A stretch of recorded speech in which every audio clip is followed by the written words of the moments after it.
It was called the biggest change to policing in more than a century when police and crime commissioners were elected. Today, figures show big inequalities in the amount candidates spent in the Thames Valley, and there are calls for future elections to be fairer. Emma Vardy's here to tell us more. So, Emma, how do the candidates compare?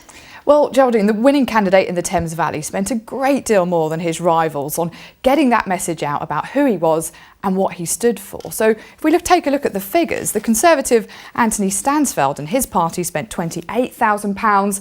Compare that to just £8,000 spent by Labour, £2,000 by the Lib Dems, and even less by UKIP and the Independents. Now, this was an election in which you'd expect their spending to make a difference because there wasn't a lot of media coverage, the candidates weren't given a free mail shot like they are in a general election, so one of the only ways to get known was through their own advertising. Now, voters complained about a lack of information at the time and there was a very low turnout, so there's now pressure on the government to change things next time around.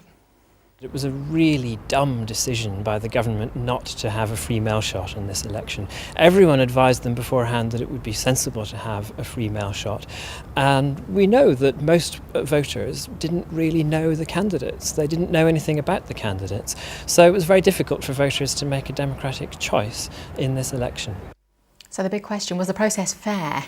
Well, some argue no. One of our independents actually dropped out of the process at the time. He said he couldn't compete with parties with far more money, but the government strongly argues this. It pointed out today that actually nearly a third of the successful candidates were independents, and it proves they weren't at a disadvantage. And ministers argue we're in a far fairer position now because those running our police forces are directly elected in a way that they never were before.